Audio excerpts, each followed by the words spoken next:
우리 옆에 계신 성도님들과 봄날 같은 환한 미소로 행복하게 서로 인사 나누겠습니다. 사랑합니다. 축복합니다. 사랑합니다. 축복합니다.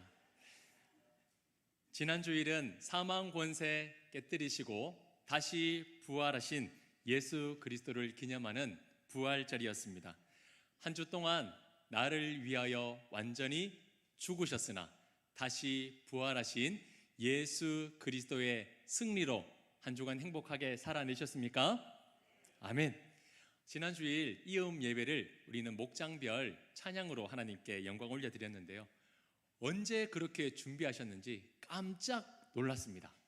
너무나 준비를 잘 해주셨어요. 은혜로운 시간이었고요, 우리 성도님들 모두 너무 수고 많으셨습니다. 8개 목장 모두가 하나님께 올려드린 찬양처럼 온 마음으로 하나님을 자랑하고 또 누구보다 성도를 뜨겁게 사랑할 수 있는 믿음의 목장이 될 수 있기를 주님의 이름으로 축원합니다. 아멘. 지난 주일에는 장사한 지 사흘 만에 죽은 자 가운데서 다시 살아나신 예수님에 대한 말씀을 함께 나누었습니다. 우리 성도님들, 장사 지냈다라는 말이 무슨 뜻입니까? 완전히 죽었다라는 뜻입니다. 완전히 죽었다. 예수님께서는 완전히 죽으심으로 우리의 죄값을 하나도 남김없이 지불해 주셨습니다. 믿으십니까? 아멘. 그리고 대속해 주신 것으로 끝난 것이 아니라 예수님은 다시 부활하셨습니다. 독생자 예수 그리스도께서 죽음을 정복하고 이기셨다는 사실을 온 세상에 나타내심으로 말미암아 우리도 이와 같이 부활하여 영원한 생명을 얻게 될 것이라는 것을 뚜렷하게 보여주신 겁니다. 그렇기 때문에 예수님의 부활을 믿는 사람은 어떤 사람인가? 증거하는 복음이 너무나 값지며 죄인으로 망하는 비참한 존재가 아니라 하나님께서 우리에게 주신 그 상급을 이어받을 수 있는 하나님의 자녀가 되었습니다.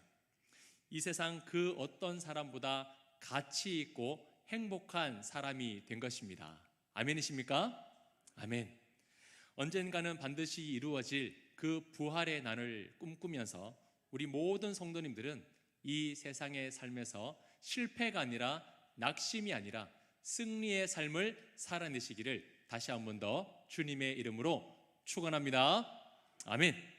자, 오늘은 이 사도신경 9번째 시간입니다. 화면을 보면서 우리의 믿음을 함께 한번 고백해 보도록 하겠습니다. 함께 고백합니다. 하늘에 오르사 전능하신 하나님 우편에 앉아 계시다가. 아멘. 우리는 매 예배 때마다 예수님께서는 하늘로 오르셔서 하나님의 우편에 앉아 계신다는 사실을 고백을 합니다. 우리 성도님들은 예수님이 부활하신 이후에 40일 동안 제자들과 머무시면서 하나님 나라의 복음을 전파하시다가 하늘에 오르셔서 하나님 우편에 앉아 계신다는 사실을 믿으십니까? 예수님은 죽음 가운데 무덤 안에 머물러 있는 것이 아니라 다시 부활하시고 하나님 나라로 올라가셨다는 사실을 믿으십니까? 아멘. 우리 성도님들은 한치의 의심도 없이 아멘이라고 화답하셨습니다. 자, 그렇게 믿는 근거가 무엇입니까? 목사님, 제가 꿈을 꾸는데 예수님이 하늘로 올라가셨습니다. 제가 기도하는 중에 예수님이 하늘로 올라가는 환상을 보았습니다. 하늘의 구름을 보니 예수님의 형상이 보였습니다. 등등 이런 신비한 현상이나 기적 같은 것을 통해서 우리는 예수님이 하늘로 오르셔서 하나님의 우편에 앉아 계신다는 사실을 믿을까요? 물론 그런 환상이나 이적을 볼 수는 있을 겁니다. 하지만 우리는 그런 신비로운 방법으로 예수님이 하늘로 오르셨다는 것을 믿지 않습니다. 우리가 그렇게 믿고 고백할 수 있는 이유는 성경이 그렇게 증언하고 있기 때문입니다. 사도행전 1장에 보시면 예수님이 이제 제자들에게 마지막 말을 마치시고 하늘로 올라가셨습니다. 이때 제자들은 멍하니 쳐다볼 수밖에 없었습니다. 하늘로 올라가신 것만 봤을 뿐 예수님이 이 다음에 어디로 가셨는지, 어떻게 되셨는지 제자들은 도무지 알 방법이 없었습니다. 비밀로 감추어진 겁니다. 아무도 모릅니다. 하지만 성령께서 그 비밀을 밝혀 드러내 주셨습니다. 자, 오늘 본문 말씀을 우리가 한 번 더 읽어보겠습니다. 같이 읽습니다. 오직 그리스도는 죄를 위하여 한 영원한 제사를 드리시고 하나님 우편에 앉으사. 아멘. 예수님이 어디로 가셨는지, 무엇을 하시는지 도무지 알 방법이 없었으나 성령이 그것을 깨닫게 해주시기를 예수님은 하늘로 오르셔서 하나님 우편에 앉으셨다라고 우리에게 알려주셨습니다. 예수님이 하늘로 올라가신 후에 하나님 우편에 앉으셨다는 이 사실은요, 예수님의 죽으심과 부활만큼이나 우리의 신앙에 있어서 너무나 중요한 부분을 차지하고 있습니다. 그래서 우리 성도님들, 오늘 예수님께서 하늘로 오르시고 우편에 앉으셨다는 이 사실을 우리가 정확하게 알고 우리가 살아가면서 힘을 얻어 승리의 삶을 살아내시기를 소망합니다. 자, 먼저 예수님께서 하늘로 올라가셨다, 그리고 육신을 입고 행하신 모든 일들은 이 땅에서의 사역이 종료되었다라는 것을 말하고 있습니다. 예수님이 하늘로 올라가셨다라는 것은 이 땅의 사역이 마무리된 겁니다. 자, 예수님께서 오시기까지 인간은 어떤 방법으로 죄 용서를 받았습니까? 구약 시대에는요, 짐승을 죽여서 죄 용서를 받았습니다. 그것을 희생 제사라고 부릅니다. 하지만 습관적이고 반복적인 이 회개 없는 제사는 더 이상 죄를 용서해 줄 능력을 상실하게 되었습니다. 그래서 하나님께서는 이스라엘 백성들이 드리는 제사를 향해 이렇게 말씀하셨습니다. 말라기 1장 10절 말씀을 우리 화면을 보면서 함께 천천히 고백해 보겠습니다. 만군의 여호와가 이르노라, 너희가 내 제단 위에 헛되이 불사르지 못하게 하기 위하여 너희 중에 성전 문을 닫을 자가 있었으면 좋겠도다. 내가 너희를 기뻐하지 아니하며 너희가 손으로 드리는 것을 받지도 아니하리라. 하나님은 무엇보다 이스라엘 백성들이 제사 드리는 것을 기뻐하셨습니다. 하나님이 가장 기뻐하시는 것은 제사, 예배입니다. 첫 수확한 것, 그리고 처음 난 것을 정성껏 구별하여서 하나님께 드리면 하나님께서 그 향기와 연기를 기쁘게 받아주시고 하늘에서 복을 내려주셨습니다. 그들의 속죄를 하나님께서 받아주신 겁니다. 그런데 시간이 지날수록 이 희생제사가 어떻게 되었습니까? 점점 변질되고 말았습니다. 집에서 가져오는 것도 귀찮고 가장 좋은 것 드리려니 아까워서 성전 옆에서 파는 것, 눈먼 것, 병든 것, 저는 것, 가장 싼 거 골라가지고 하나님 앞에 제사를 드립니다. 그리고 이렇게 말하는 거죠. 하나님, 번제를 드리오니 받아주십시오. 저는 하나님께 할 일 했으니 하나님도 저를 위해서 할 일 해 주십시오. 기쁨도 감사도 눈물도 회개도 없는 이 형식적이고 반복적인 제사를 받으시고 하나님께서 이렇게 말씀을 하시는 겁니다. 오늘날로 표현하면 이렇습니다. 제발 그런 예배 못 드리게 교회 문을 닫았으면 좋겠다. 너희가 아무리 찬양을 하고 말씀을 나누고 예물을 드리고 기도를 한다 해도 나는 그거 보기도 싫고 받기도 싫다. 하나님께서 이렇게 말씀하고 있는 겁니다. 죽은 마음으로 드리는 오염된 희생 제사는 더 이상 아무 소용이 없게 되었습니다. 자, 성도님들, 유일하게 죄 사함을 받을 수 있는 방법이 희생 제사인데 하나님께서 그 희생 제사를 받지 않으신다면 우리에게 어떤 일이 일어날까요? 더 이상 죄를 용서받을 수 있는 방법이 사라지게 된 겁니다. 하나님을 만족시켜 드리는 제사를 드려야 하는데 인간에게는 더 이상 하나님을 만족시켜 드릴 방법이 사라진 거예요. 할 수 있는 일이 없습니다. 그러니 어떻게 해야 되겠습니까?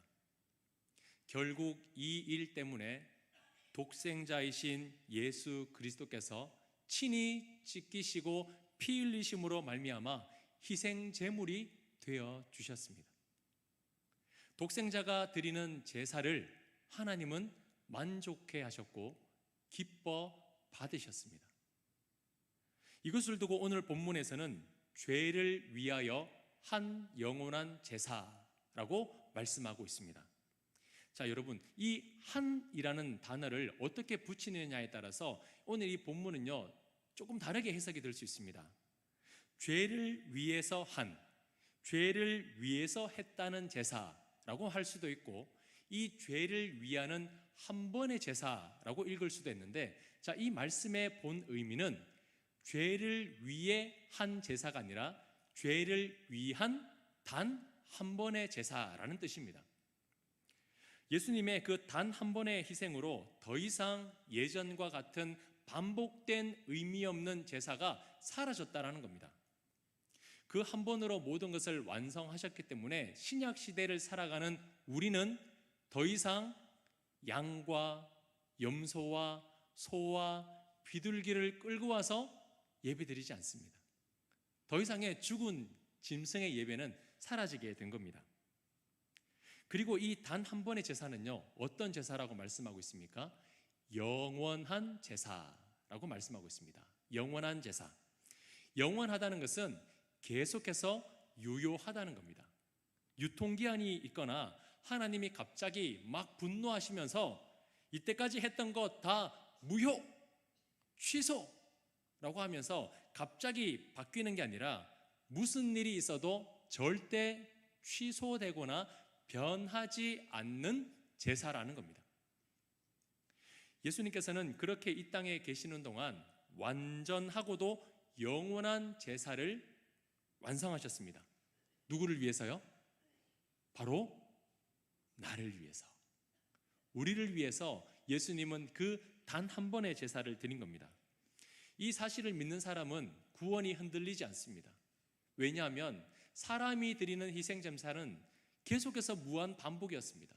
어제도 드렸다면 오늘 죄를 짓고 또 드려야 하고, 오늘 드렸으나 내일 죄를 지으면 내일 또 드려야 됩니다. 무한적으로 반복입니다. 그러나 예수님이 드린 이 한 번의 제사는 완벽하며 영원한 제사가 되었기 때문에 절대 변하지 않는 겁니다. 혹시 나 같은 사람도 구원받을 수 있을까요? 혹시 오늘 넘어지고 또 넘어지는 이 미약한 내가 정말 구원받을 수 있을까요? 구원에 대해서 불안해하거나 의심하거나 또 낙심하는 우리 성도님들이 계신다면 그럴 때마다 오늘 이 본문 말씀을 떠올리시길 바랍니다. 이 본문 말씀을 믿으시기를 바랍니다. 나와 내 감정을 믿는 게 아니라 하나님의 말씀을 믿으시길 바라요. 오직 그리스도는 죄를 위하여 단 한 번의 영원한 제사를 드리고 그 완전한 죽으심의 완벽한 제사를 통해서 우리의 죄는 완전히 용서받고 대속받았다라는 겁니다. 2000년이 지난 오늘도 그 약속은 영원한 제사이기 때문에 유효합니다. 오늘까지도 그 약속은 변함이 없습니다.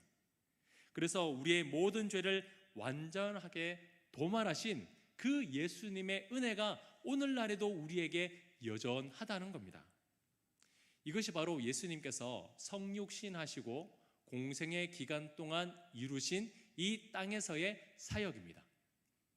예수님은 이 땅에서 이 같은 완전한 제사를 드리심으로 단 한 번의 제사로 모든 죄를 대속하시는 구속주 그리고 메시아로서의 사역을 완성하셨습니다. 자, 그렇게 예수님은 이 땅에서의 사역을 종료하시고 이제 어디로 가십니까? 하늘로 올라가셨습니다. 자, 그리고 어떻게 되셨습니까? 하나님 우편에 앉으셨다라는 겁니다.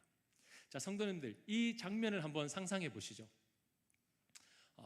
큰 보좌가 중앙에 있습니다. 여기에 하나님이 앉아 계시는 거죠.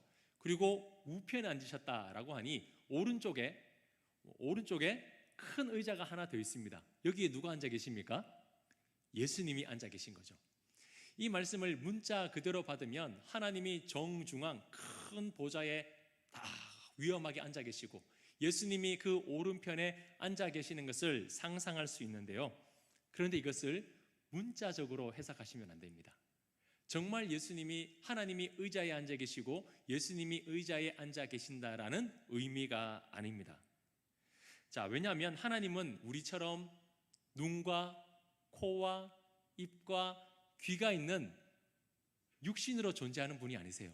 하나님은 어떻게 존재하십니까? 영으로 존재하십니다. 영이십니다. 형체가 없다라는 거예요. 그래서 인간처럼 어디에 앉거나 누우실 수 있는 분이 아닙니다. 이것은 우리가 이해하기 쉽게 하기 위해서 비유로 드는 거죠.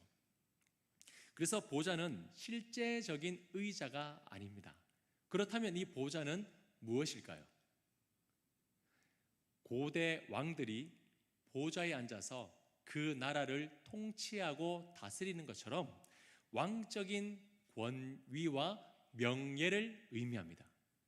다시 말해서 예수님이 그런 보좌 우편에 앉으셨다는 것은 하나님께서 가지신 왕권과 그 명예를 예수님이 회복하셨다라는 것을 말하는 겁니다. 그리고 우편이라는 것은 오른쪽은요, 그 권위와 능력을 동일하게 부여받은 신분이라는 뜻입니다. 아무나 오른쪽에 앉지 않습니다. 흔히 오른팔 왼팔이라고 하죠. 그의 권력을 동일하게 나눈 존재라는 뜻입니다. 다시 말해서 예수님이 하나님 우편에 앉아 계신다는 것은 온 우주 만물을 통치하시는 왕권을 가지신 하나님과 같은 위치에서 그분이 다스리시는 왕적인 능력을 함께 부여받아 참여하는 존재가 되었다라는 겁니다. 이것을 조금 어렵지만 신학적인 용어로 승귀라고 합니다. 승귀. 명예와 영광의 자리로 높아지셨다라는 말을 의미합니다. 자, 그러면 성도님들, 예수님이 지금 부활하신 이후에 높아지셨다면 그 이전에는 어떻게 하셨다는 거예요? 어떤 상태셨습니까? 높아지셨다면 그 이전에는 낮아지셨겠죠. 하나님의 아들이심에도 불구하고 하늘의 모든 영광을 다 버리시고 가장 낮은 인간의 육신으로 이 땅에 오셨습니다. 낮고 낮은 신분과 위치까지 내려오신 것, 이것을 신학적인 용어로 비하라고 말합니다. 예수님은 이 땅에 비하하셨습니다. 가장 천한 존재로, 가장 천한 신분으로 왕의 모든 권한을 버리시고 이 땅에 찾아오신 겁니다. 그래서 성도님들, 이런 말이 있습니다. 예수님의 비하 없이는 우리의 구원이 없고 예수님의 승귀 없이는 우리에게 소망이 없다. 동의하십니까?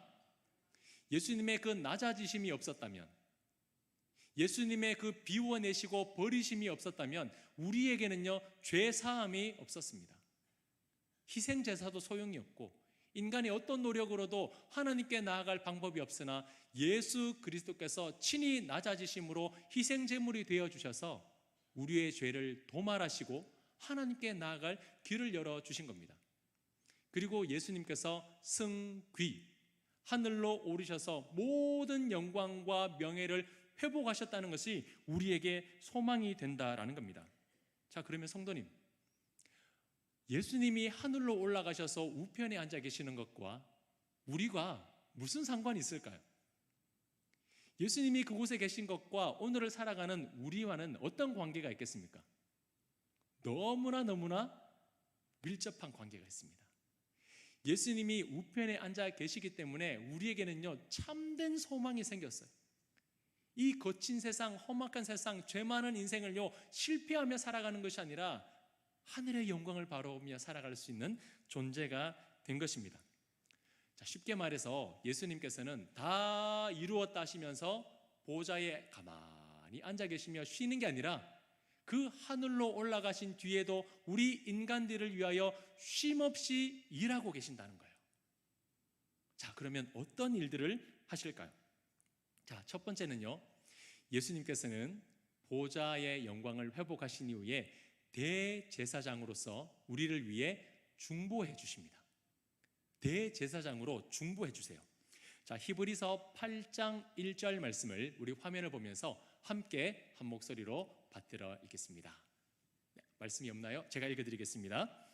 지금 우리가 하는 말의 요점은 이러한 대제사장이 우리에게 있다는 것이라. 그는 하늘에서 지극히 크신 이의 보좌 우편에 앉으셨으니. 아멘.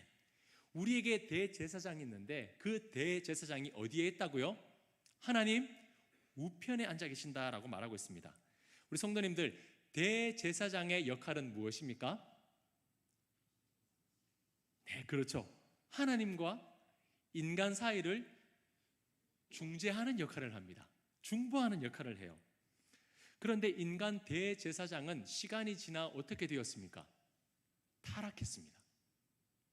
구원자에게 그의 백성을 인도해야 할 대제사장이 오히려 구원자를 십자가에 매다는 데 앞장선 타락한 존재가 되어버렸습니다.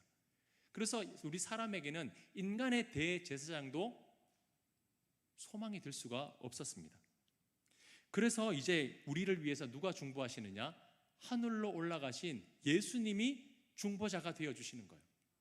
그분이 대제사장이 되어주셔서 우리가 할 수 없는 그 일들을 주님께서 가운데에서 하나님과 우리 사이를 연결해 주시는 겁니다. 자, 성도님들, 구약의 대제사장이 지성소 안에 들어갈 때 옷을 입었습니다. 그 옷의 이름이 무엇이냐면 에봇이라는 겁니다. 근데 에봇인데 가슴에 흉패가 있는데 이 흉패에 12가지 보석이 있는데요, 그 보석이 무엇이냐면 12지파의 이름을 기록한 보석입니다.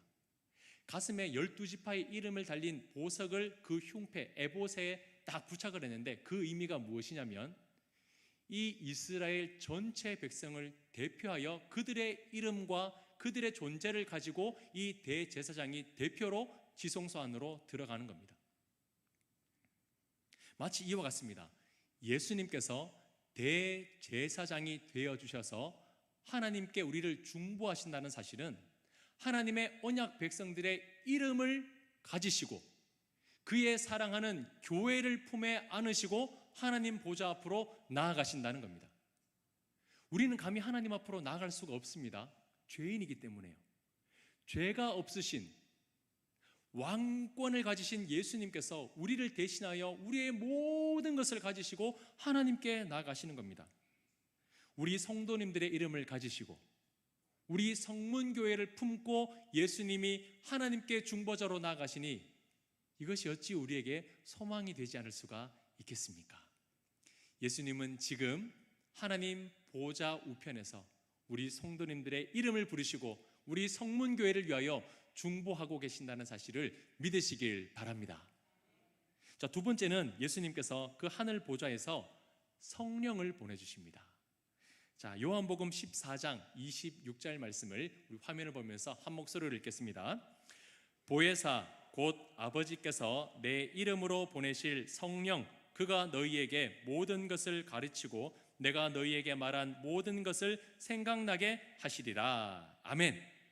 자, 우리 성도님들, 성령님이 우리 성도님들 안에 계십니까? 아멘이십니까? 자, 그런데요, 이 성령님이 아무렇게나 찾아오는 분이 아니세요. 무슨 말이냐면 옛날에 은사 집회가 참 많았지 않습니까? 저도 예전에 설교 시간에 몇 번 말씀드렸지만 은사 집회 많이 참여하기도 했고 그런 비디오도 많이 봤습니다. 능력 있다는 우리 부흥 강사님이 막 말씀을 전하시고 기도 인도를 하시다가 갑자기 이렇게 선언하시는 거예요. 성령 받으라.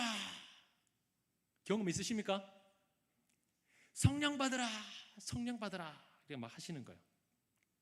자, 이 말이 성령께서 이 메말라 목마른 줄이고 목마른 성도들에게 찾아오시기를 간구하는 기도라면 아무 상관이 없습니다.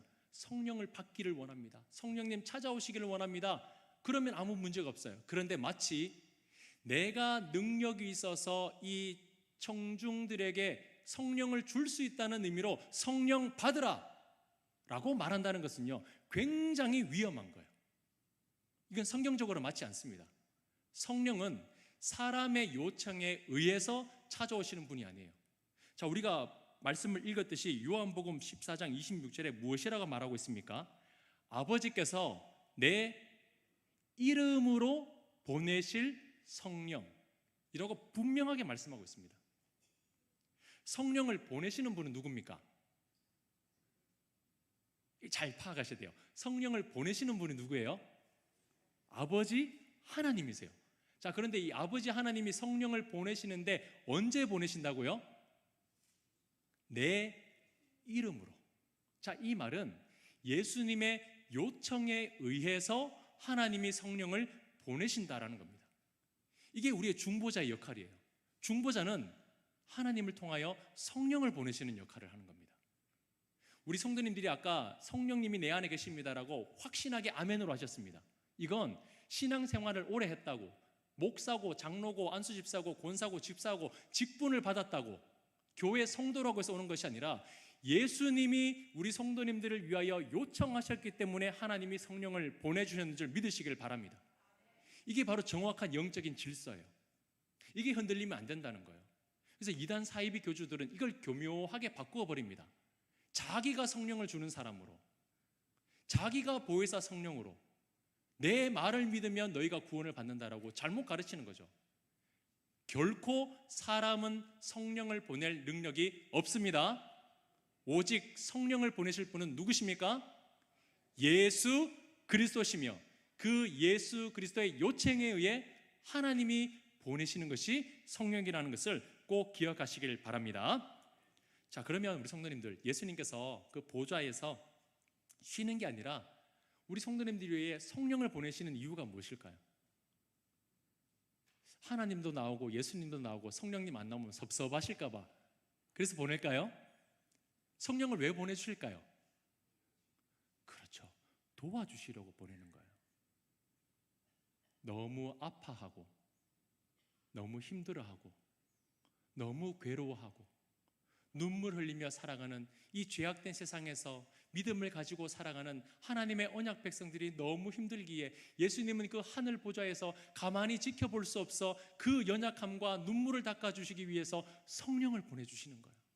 그 말은 예수님이 하늘로 올라가신 다음에 안녕 다음에 만나자 이게 아니라 하늘 보좌에서도 우리에게 시선을 고정하고 계신다는 겁니다.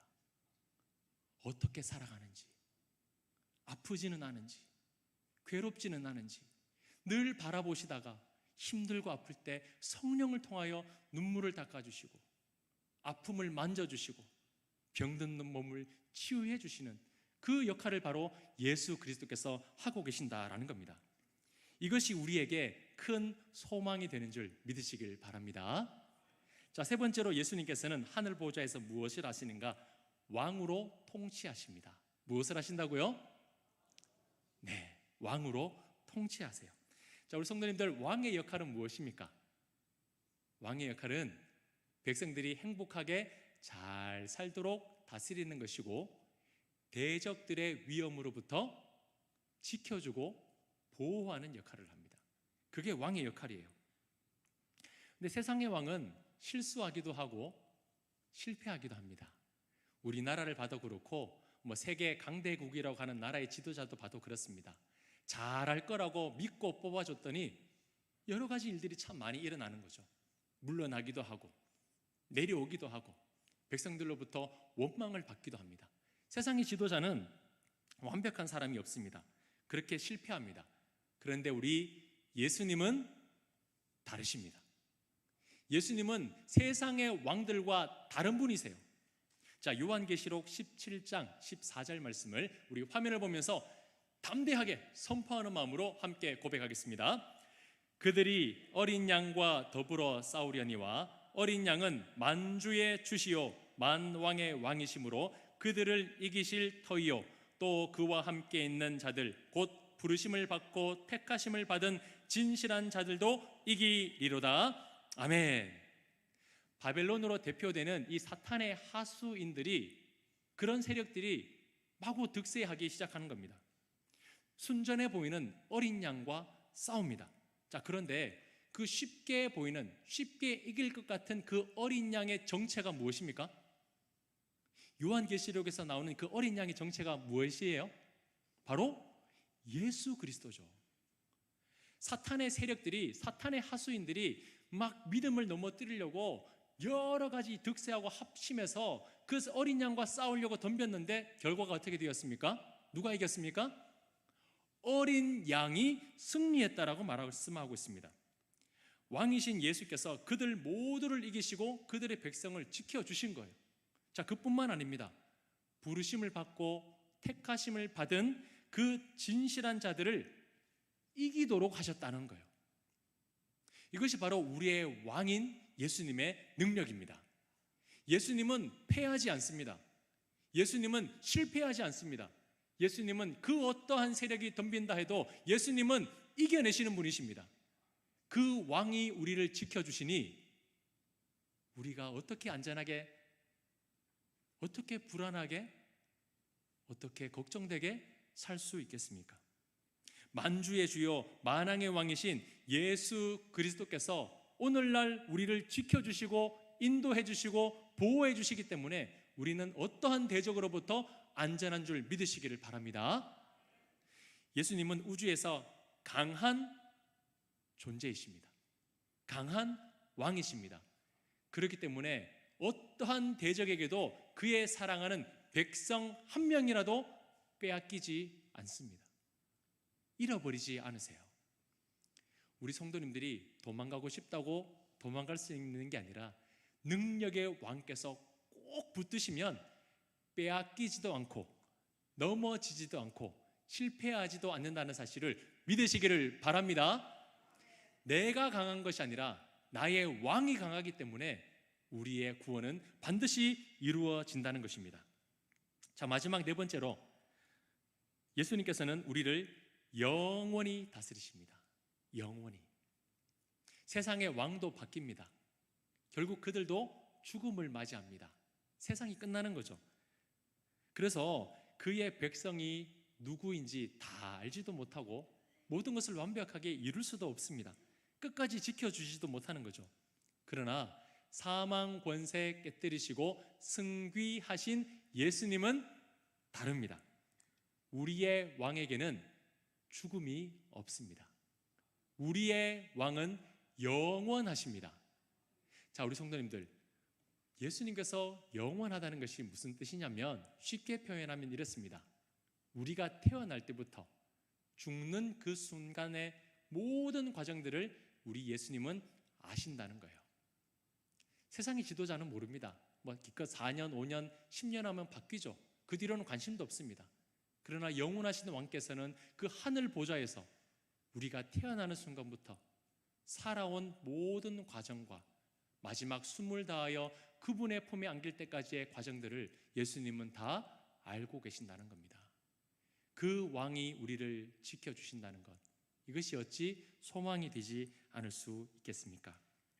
사랑하는 성도님들, 예수님께서 하늘에 오르셔서 하나님 우편에 앉아 계신다는 이 사실은 초대교회 성도들에게 너무 큰 소망이 되었고 위로가 되었습니다. 예수 믿어 쫓겨나고, 예수 믿어 잡혀가고, 예수 믿어 사자굴에 던져진 그 비참한 인생 가운데 예수님은 무덤에 머물러 계신 것이 아니라 지금 하늘 보좌에 오르셔서 우리를 지켜주시고 바라보시고 인도하는 그 사실을 굳게 믿고 그들은 오늘의 고난을 견디어내었습니다. 이것이 바로 우리 기독교의 힘입니다. 우리의 신앙의 힘입니다.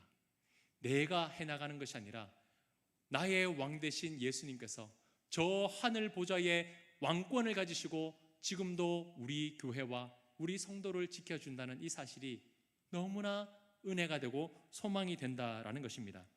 사랑하는 성도님들, 예수님은 하늘 보좌 우편에 계시기에 그 이름은 능력이 있습니다. 그 이름은 생명이 있습니다.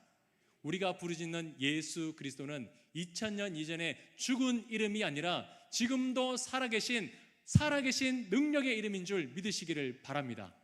그 능력과 그 약속은 영원까지 유효하다는 것을 기억하시면서 오늘 하루도 힘들고 험하고 아프고 고된 인생이지만 그 왕 되신 예수 그리스도께서 나를 위하여 중보하시고 나를 위하여 성령을 보내시고 나를 위하여 왕으로 지켜주고 있다는 사실을 기억하시면서 오늘을 힘내어 살아내시기를 주님의 이름으로 축원합니다.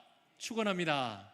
우리 함께 주신 말씀 기억하면서 다 같이 우리의 신앙을 한번 고백하고 기도하기를 원합니다. 화면을 보면서 우리 두 손을 가슴에 모으고요, 우리 안에 있는 믿음, 우리가 믿는 바를 크게 한번 다 같이 고백하고 주신 말씀 위해서 기도하겠습니다. 다 함께 고백합니다. 우리 주 예수 그리스도는 하늘에 오르사 전능하신 하나님 우편에 앉아 계심을 믿습니다. 아멘.